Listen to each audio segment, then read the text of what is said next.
Hello, welcome to this week's episodes of Gods and Monsters by E.E. King, read by me, E.E. King.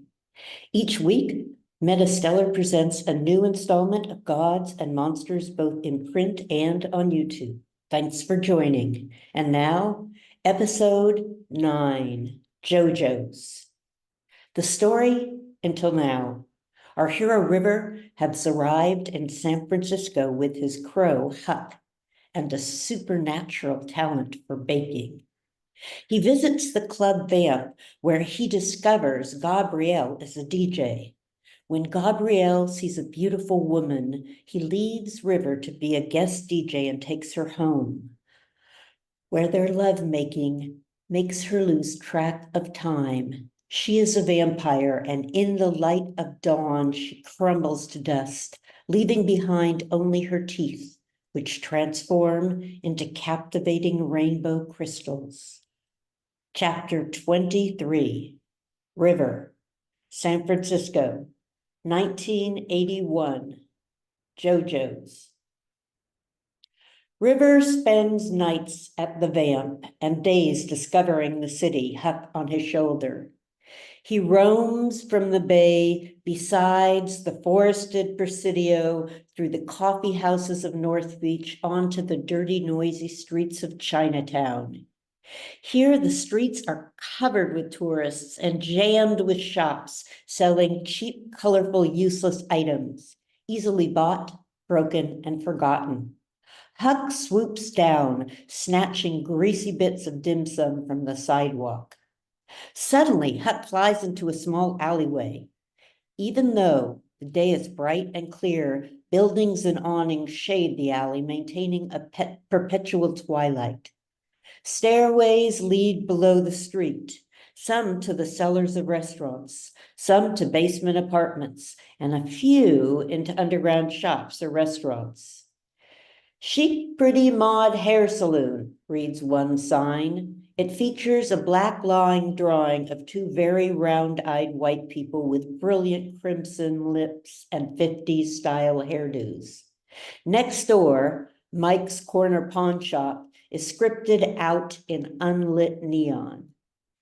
Cash, fast, gold, jewelry, guns, and watches. Get top dollar here, is inexplicably scrawled below in glitter gold glue. It resembles a deranged child's collage. JoJo's Happy Bakery is 2 doors down. It is here that Huck has landed. He is greedily pecking at a large pile of discarded buns. Thus, he is distracted when a pair of wiry arms reaches out and grabs him, yanking him down into JoJo's. Hey! River takes off at a dead run, bolting down the stairs. A man is holding Huck in between short, stubby hands. Long, curved fingernails tightly encircle Huck's neck, slowly twisting in opposite directions. River grabs the man's neck, pressing his large, calloused thumb to his windpipe. Drop him. The man opens his hands, and Huck falls to the ground, limp and still. River bends over him. He cradles the unmoving bird in his arms, grabbing a towel from a nearby shelf. He gently wraps Huck inside, warming him. The basement is a maze of shelves filled with buns, sticky buns, pork buns, rice cakes, and jellies. 4 huge white ovens flank the stairs to the upstairs restaurant. River opens one of the ovens and gently holds Huck just outside, letting the sweet heat engulf him. Hey, the man yells. What you doing? Close that door. River ignores him. Huck shifts in his hands. The man digs his index finger sharply into River's collarbone. It hurts. The finger is abnormally long, longer than his middle finger, and very, very strong. The man's hands are coarse and hairy. River shrugs him off.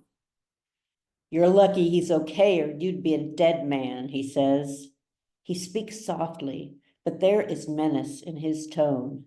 The man backs toward the stairs, which lead to the restaurant, then turns and bolts up them in a few minutes. He returns, followed by a squat, belly-bodied, round-faced man. I am JoJo, the squat man says. This is my bakery. I own this place. What you doing? Why you attack Wang Li Zheng? I call police. Look, Mr. JoJo, River says. I could call the police on you, but I won't. Huck, River gestures toward the glossy crow perched on his white right shoulder.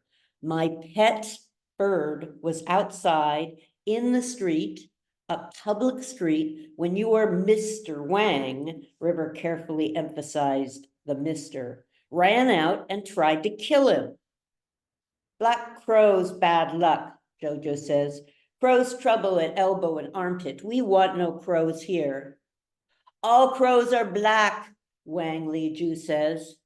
They may be black, but Huck is my pet. I raised him from a chick. Anyone who messes with Huck messes with me. Wang Liju and JoJo look into River's unwavering eyes. Wang Liju did not hurt him, JoJo says. You take your bad luck and go. He needs water, River says, taking a small glass cup and filling it with water. Huck leaps down and perches on the rim. He takes a drop of water in his beak and tilts his head back, letting the liquid trickle down his throat. Hey, hey, JoJo cries. Dirty black crow cannot drink from my cup. But, looking into River's hard face, he does not move. Another man races downstairs from the street. He says something in excited voice to JoJo, who shouts back. They argue, wildly flapping their arms, screeching like fighting birds. If he not deliver bakery goods, he will not have job, JoJo yelps. He late again. The black crow has already brought me bad luck. I have no dessert already. His voice rises in pitch. River thinks JoJo might have a fit. Hey, River says, I can bake and I'm looking for work. Why not let me make you some muffins, cookies, brownies? I guarantee you they'd be popular. What? JoJo's face is as red as a newborn's. I never let a man with bad luck black crow in my kitchen. River shrugs and reaches out his arm for Huck, who hops onto his wrist and up his arm, resting on his right shoulder. River ascends the stairs, Huck cawing in derision. River does not want to leave. He does not like the anger scenting the air with bitterness. River returns home. He wants to bake. He wants to bake for JoJo. He longs to submerge his hands in dough, to feel love and forgiveness seep out of his fingers into the batter, sticky as emotion. He wants to sweeten JoJo's distrust with sugar and vanilla, to mix suspicion with egg whites, beating it light and frothy until it rises to melt like a dream in daylight. Stopping at Mario's Italian deli and grocery a block from his apartment, he buys flour, sugar, cinnamon, lemon, almond, eggs, amaretto, orange juice, butter, and walnuts. If River had arrived just 10 minutes earlier, he would have met Gabrielle leaving with chocolate, coffee, nutmeg, and wine.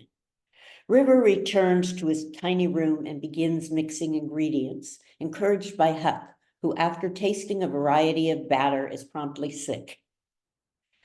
River softens half a cup of butter and adds sugar to sweeten. Deliberately, he sifts in flour and adds eggs and almonds. He sets tangerine-sized dollops 2 inches apart on ungreased cookie sheets. After 8 minutes, the cookies emerged, slightly ochre and fragrant. The scent of amaretto fills River's apartment like a summer night, wafting out into the evening, transforming enmity into amity. River also makes 5 spiced walnuts, which crunch like awakening from a nightmare.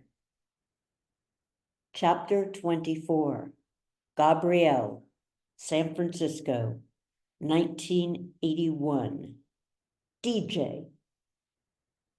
From his booth inside the club, Gabriel sees her spinning on the dance floor, beautiful as a fallen star, deadly as the arsenic hidden inside the seed of a perfect apple. Gabriel thinks of announcing another DJ contest. Then he notices River leaning on the bar, nursing his scotch. River must have done fine last time. There have been no complaints. River Jones, Gabriel whispers into the mic. You are tonight's DJ. River comes to the door. Gabriel wordlessly hands him the playlist. Frankie sees Gabriel leave the booth and move to the dance floor. He has seen him leave before. He knows he should protest. He knows he should order Gabriel back into the booth. After all, he is paying him. Yet he does not. It is not only that he fears Gabriel, though he does. Mostly it is that he, like everyone at the bar, wants to watch Gabriel and the pale strangers sway together, fluid as waves, luminous as sea under moonlight. They move with the boneless grace of panthers. They dance with the freedom of clouds. Also, in some tiny mercantile helix of Frankie's DNA, he knows the dance is good for business. So Frankie does not protest or even comment when Gabriel leaves the bar with the pale feline stranger. They walk soundlessly into the night. The door swings closed behind them. When they leave, the club seems darker, dingier. River stares through the booth, wishing he could see into the night. I'm Gabrielle. Sylvia. Her lips are as deep and red velvet as the dark red wines Gabrielle favors, her voice sweet and cool as a glacial spring. When they reach Gabrielle's apartment, he holds the door open. My place, won't you come in?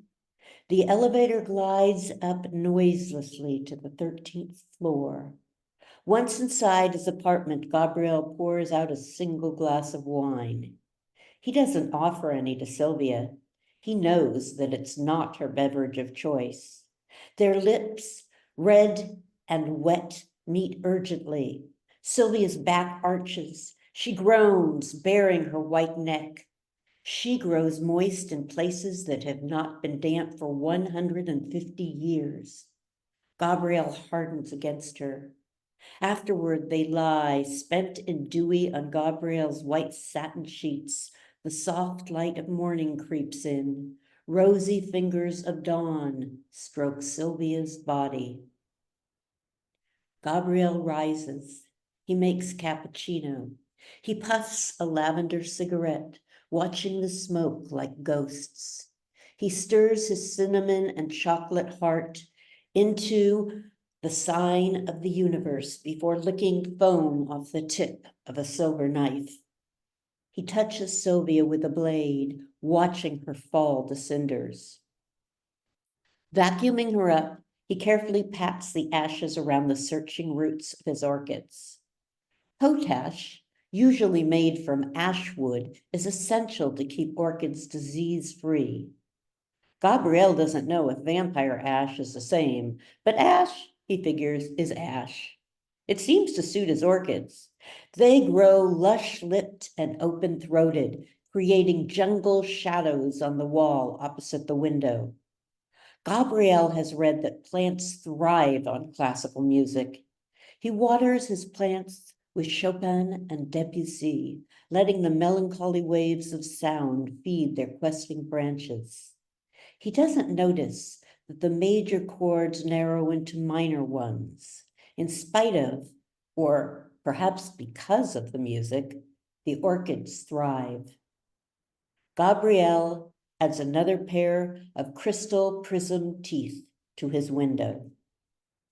Chapter 25, River, San Francisco, 1981. The Aloe of Forgiveness.